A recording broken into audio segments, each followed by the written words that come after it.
My name is Richard Harper. This is my layout, which goes under the name of Sidmouth, and I'm a member of the Leamington and Warwick Model Railway Society. It's the first layout that I built for myself. I built one when I was a young lad many years ago, but I have been involved in two exhibition layouts with Leamington and Warwick. One of them Walford Town and the other Clarendon, which is still on the exhibition circuit. I've always been interested in railways. My father had a model railway in the back bedroom of our house when I was a little lad, and I've always wanted to have a layout of my own, but never really had the facilities for it. Up until about 10 or 12 years ago when I started this one, all my efforts went into exhibition layouts for the club. Came to a decision really that it'd be nice to have my own layout. Here we are.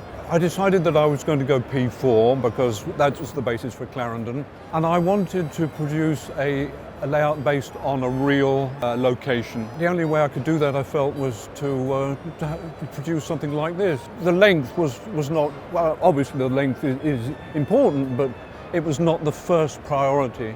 The first priority was the location, what the place looked like, and whether it was attractive, and whether it was not too over-ambitious in terms of track work and those kind of considerations. I was brought up in South London, and so the Southern Railway was always my first love. My father was also interested in the Southern Railway, so I guess I couldn't possibly stray from that. Now LSWR, I wanted to have build an LSWR branch, and because I find the architecture and so on of their buildings very attractive, and Sidmouth struck me once I started to look in books and so on for photographs as being a really good potential for a model. Having decided that Sidmouth had potential, I then decided to visit the town and see what was left of the infrastructure, and was pleased to find the station house, the goods shed, and part of the old engine shed still there, and one or two outbuildings around the site. Obviously the railway had gone, and it was closed in 1967. That allowed me taking dimensions, pictures. Also through various sources I found drawings of the railway buildings that were on the site. Started to amass enough information to do what you see here.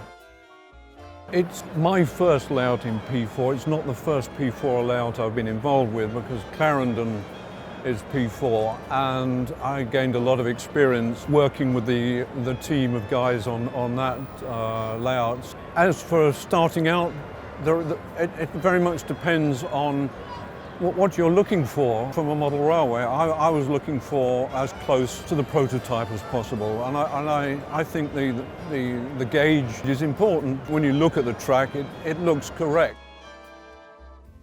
The reason for the shape of the layout is because I wanted to get everything in up to and including the signal box, scale size.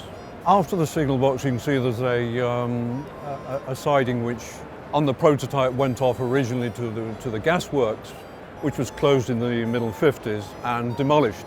That site was then taken over by a company called J.P. White, who then built various factory buildings and adapted some of the old gasworks buildings. The undulations at this end of the layout, beyond the sort of away from Sidmouth, it had to lead to a scene break really, in order so that the trains enter the fiddle yard and disappear from view. Now on the real railway, there's actually an incline here. Road bridge that you see at the end there is a long way further down the line. What you would have seen here is open country really. This way towards Sidmouth, lots and lots of trees, and that's been a bit of a criticism from some people, is that the back scene doesn't show enough terms of trees at the other end. But I gave that some sort of thought, and okay, I appreciate that it really should look prototypical, but I didn't want it to overimpose itself on what you're looking at on the layout. So I wanted it, your vision to be concentrated on the buildings and so on, rather than the sort of heavy-duty trees in the background. I made all my buildings from plasticard. The brick work is using southeastern fine cast laminated onto plasticard. In the early days I used a plywood skeleton because I thought that would make them more rigid. However, I found that over time that it was easier to just employ plasticard, and I hadn't had any problems.